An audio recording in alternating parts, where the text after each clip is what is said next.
Hello people, welcome to the channel. I'm a day late on this one, but UFC Mexico City went down on Saturday night.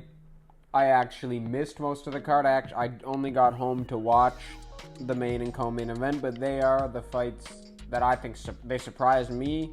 They surprised almost everybody, and it was an okay night of fights. I enjoyed it. Everyone seemed to be a little bit worse due to the elevation, I suppose, fighting at elevation. But yeah, we're in this video. We're only going to talk about that main and co-main event. So yeah, let's talk about it. Brian Ortega submits Yair Rodriguez round 3, arm triangle. This thing was tight as hell. The second I seen him lock the arms up the way he did, I knew it was a wrap. There's just no way you're breaking that squeeze, especially on a guy like Brian Ortega. This fight was interesting. It was sloppy. Yair beat the shit out of him, arguably 10-8'd him in the first round. Then Yair turned around, beat the shit out of him, almost 10-8'd him in the second round, Ortega. So they literally just swapped absolute beatings on each other for the first 10 minutes. And then the third round, it was pretty quick into the third round, but Ortega gets him to the ground, passes to the side, locks in the arm triangle choke, holds it kind of long, not gonna lie, but like Yair tapped like fucking 20 times, but you know, you're in the moment, blah, blah, blah, shit happens, it is what it is.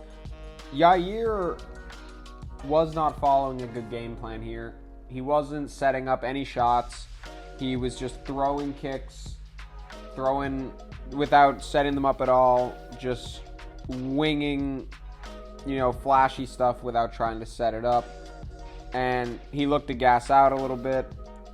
And listen, good win for Ortega, but he took some damage in the first round. Like, it wasn't an outstanding look for Ortega, but I think it earned him a shot at a number one contender fight. I'd love to see him fight like Movsar for a number one contender fight. Or if someone, no, actually I was going to say maybe give him a title shot. Fuck that. Don't give him a title shot. Make him fight Evloev. And then maybe send Yair to like a rematch with Josh Emmett maybe, or give him the winner of Sadiq Youssef and Diego Lopez. Is probably not a bad fight for Yair Rodriguez. Let's move on and talk about the main event of the evening. We have Brandon Royval defeating Brandon Moreno by a split decision. I scored it 48-47 for Royval, the same way the two judges that had him winning scored it. I even think the exact same rounds. I had it rounds 1 and 2 for Moreno and the last 3 for Brandon Royval. This was an okay fight. Not a whole lot of like immense action. Brandon Royval was throwing punches at an insane clip, but there wasn't a whole lot of power behind them. He was just throwing, you know, kind of pitter-pat shots at the guard of Moreno, kind of putting a bit of zip on the end of the combination maybe, and just getting, maybe if he threw like a 6-punch combination, getting the last 1 or 2 through the guard. But he was by numbers outstriking Moreno. He looked fresher. He was feinting more, getting Moreno to bite on the feints more. And more as the fight went on. Actually, in the first round or two, I thought Moreno was doing a very, very good job of not biting on the feints, the pump fakes, and the dips that Royval tends to do. But I just think that this was a pretty clear win for Royval. I don't think he really gave it his all in this one. Maybe it was the elevation hurting his cardio, but I just didn't see that you know, killer mindset grit that we seen in like the Pantoja and the Figgy fights and stuff. Like we know Brandon Moreno, like it's well known to be an absolute warrior, an absolute killer, a dog, and he looked all right. He didn't look like he was He just didn't look like he was trying to win. He looked like he was trying to not lose.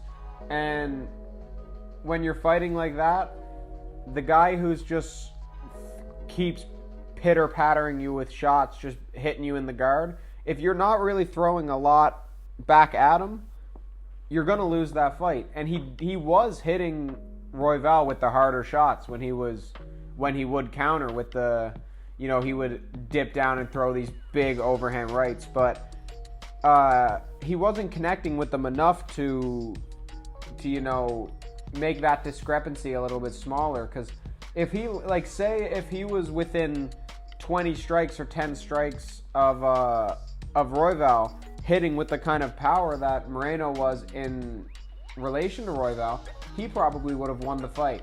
But I just think Royval put too many on him and took little enough damage. That, for me, clear 48-47 for Brandon Royval. Good win. Maybe give him Amir Albazi for a number one contender fight. Or honestly, just because I'm a Brandon Royval fan, even though I did predict Moreno on this one, I'm not going to lie. And I picked Yair too, so not looking too great on the predictions here. But honestly, let him run it back with Pantoja again. Why not?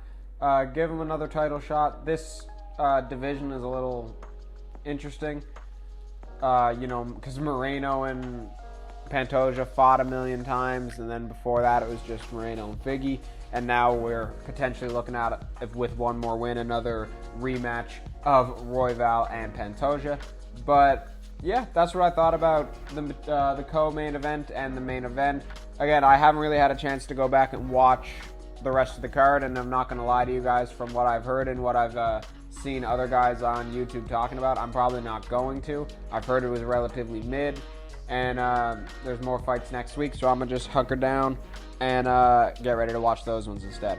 But let me know what you guys thought of the card. Let me know what you guys think of cards upcoming, what you thought of the fights. Subscribe if you love all things MMA. Drop a like if you enjoyed the video, and thank you guys so much for watching. Go slip.